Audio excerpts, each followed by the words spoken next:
24ലേക്ക് സ്വാഗതം. പ്രായഭേദമന്യേ കിറ്റ്കാറ്റ് ആരാധകരേറെയാണ്.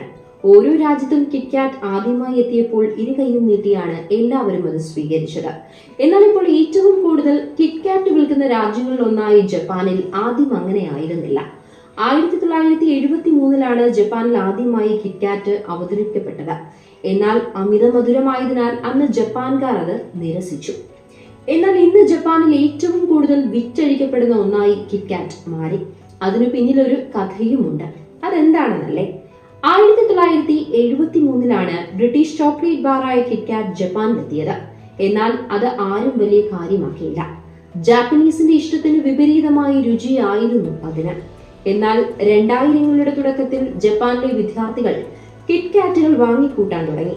കഴിക്കാനല്ല, ഒരു ഭാഗ്യമെന്ന രീതിയിലായിരുന്നു അത്. പരീക്ഷകളിൽ ഭാഗ്യം തുണയ്ക്കാൻ പ്രിയപ്പെട്ടവർക്ക് ഇത് സമ്മാനിക്കുന്നവർ നിരവധിയാണ്.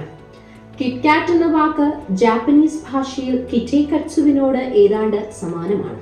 അതായത് നിങ്ങൾ തീർച്ചയായും വിജയിക്കുമെന്നാണ് അതിന്റെ അർത്ഥം. പരീക്ഷ നടക്കുന്ന ജനുവരി മാസം കിറ്റ്കാറ്റിന്റെ വിൽപ്പന കുതിച്ചുയരുന്നതായി കമ്പനി ശ്രദ്ധിച്ചു. തുടർന്ന് കമ്പനി ഇത് മാർക്കറ്റ് ചെയ്യുവാനും തുടങ്ങി.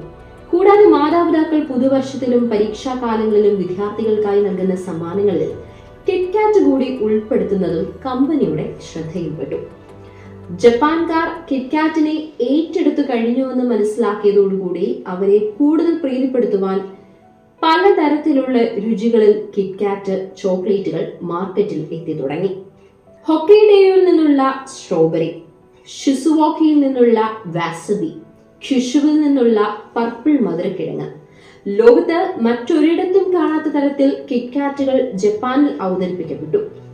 ലോകത്ത് മറ്റിടങ്ങളിൽ ഇല്ലാത്ത 450ഓളം തരം കിറ്റ്കാറ്റുകൾ ഇന്ന് ജപ്പാനിലുണ്ട്. ജപ്പാനിൽ വിദ്യാർത്ഥികൾ ഇപ്പോഴും പരീക്ഷകൾക്ക് ഭാഗ്യചിഹ്നമായി കിറ്റ്കാറ്റുകൾ കൊണ്ടുപോകാറുമുണ്ട്. ഇപ്പോൾ കിറ്റ്കാറ്റ് ജാപ്പനീസ് സംസ്കാരത്തിന്റെ ഭാഗമായി തന്നെ മാറിയിരിക്കുകയാണ്. വീഡിയോ ഇഷ്ടപ്പെട്ടാൽ ലൈക്ക് ചെയ്യുക, ഷെയർ ചെയ്യുക. നമ്മുടെ നാട്ടിലെ നമ്മുടെ വാർത്തകൾ അറിയാൻ DLN24 സബ്സ്ക്രൈബ് ചെയ്യുക.